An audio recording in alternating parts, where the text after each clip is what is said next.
actually has not been completed just yet. It's going to be over here on our left side. This construction site you see, this will soon be the next third tallest skyscraper in the city of Chicago, eventually rising to 1,200 feet tall. Now, if you want a better image of what that might look like, the skyscraper right next door, this little green glass one, it's got two of those. So that's around roughly 1,200 feet. Now, it'll be known as Vista Tower. It's going to be completed in 2020. And actually, it's being designed by my favorite architect, a woman named Jeannie Gang. Wonderful. Now, Jeannie Gang, she is an author genius, a Harvard graduate, and a Chicago native, a personal hero of mine. She's really known for taking the water aesthetic of the river and taking it to the next level. You're going to see a lot of skyscrapers today that use the river as a design inspiration. But you can see with Vista Tower, they have not even put the exterior on this building yet, and you can still see the waves of the actual construction of the building. Very Jeannie Gang. Now, this tower actually had a bit of a scandal about a year ago now. They were already constructing this building, all the blueprints were finalized, when they realized, oh no, this building is going to sway way too much. Now, most skyscrapers do sway at least a little bit. It's better to work with the wind than trying to stop it. You will always lose that battle. But when you're building a residential skyscraper, you have to be careful. Because if you're sleeping at the top of a building that's swaying all night, you're going to wake up very, very nauseous. So basically they had to figure out, they had to act quickly, how do we fix this even though we've already started constructing this tower?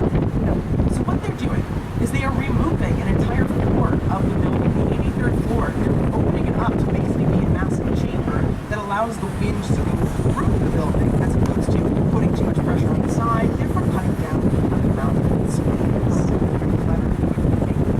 Now I said this was a scandal because of these types of situations. No one's really sure if it was the architect or the engineer that made this mistake. And by removing a floor, they are also removing four $16 million condos.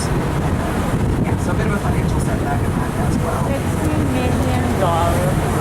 Now that will soon be our third tallest skyscraper in the city. Now our second tallest skyscraper, a lot of people don't actually realize that it is the second tallest skyscraper because the way it's designed is meant to work with your eye as opposed to stopping it like other styles might. It's actually a little bit ahead of us here, but I do like talking about it from this distance because you can see the entire building. We'll wait till we clear this bridge, but it's going to be all the way in front of us as we curve up the main bridge. We have a blue glass tower going all the way up into the sky. International Hotel and Tower. It stands at 1,388 feet tall. And this style of architecture known as contextualism. So it's working directly with context. And there's two different contexts at play here. The natural and the man-made. Now the natural context has to do with the colors of the sky and the colors of the glass and the colors of the river all working together. It kind of just blends into the sky, almost like an illusion. Then the man-made context has to do with those gray bands that you see. Those are actually all lined up at the heights of surrounding buildings. So it lets your eye kind of glide from one building to the next. Now this was designed by a man named Adrian Smith, who is a Chicago native. He started out with the Skidmore, Owings & Merrill architecture firm here. He now has his own firm because he's incredibly successful. He's actually responsible for the Burj Khalifa in Dubai, the current tallest building in the entire world. Adrian Smith. Now to our right here, we have a beautiful white clock tower building. This is the Wrigley building. It was built in two different years because there are two different towers here. The first tower, the one with the clock on it, that's from 1920. The second one comes along in 1923, but both are by the same architecture firm, a firm called Graham Anderson, Gross and White. Now this is a style of architecture known as Monstar. And Monstar is all about beauty. It gets a lot of its influences from churches in France and Spain. Influences from nature as well. A good shortcut to identifying a Beaux-Arts building is if it looks like it should be on top of a wedding cake, it's probably a Beaux-Arts style structure. Now this building is actually covered in 6 different colors of white terracotta. It's a bit of a darker cream at the base, and it does get lighter as it goes up. It's meant to draw your eye all the way up to the clock at the top, which is actually about 30 feet in diameter, so it's much larger than it looks.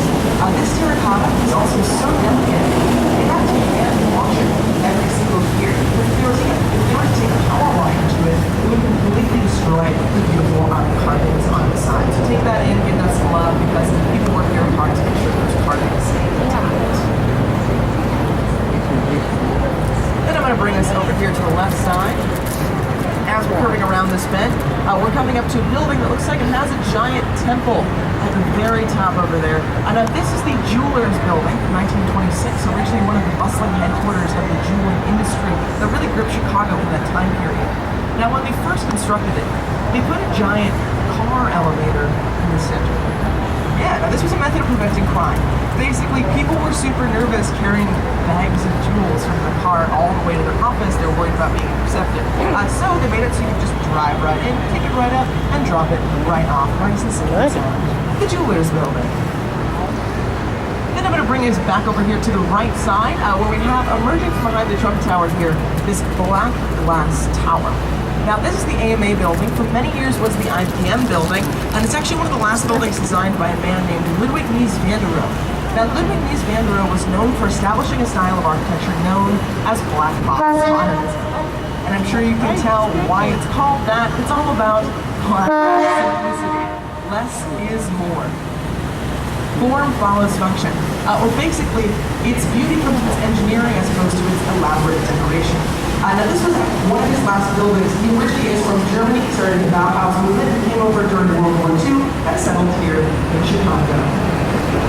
Keeping us on the same side, we're approaching two other very interesting buildings. These curved concrete towers that look a little bit like corn cobs. That is one of their nicknames in Chicago, corn cob towers. However, their real name is Marina City Towers, and that's because they're actually designed to be a city within a city.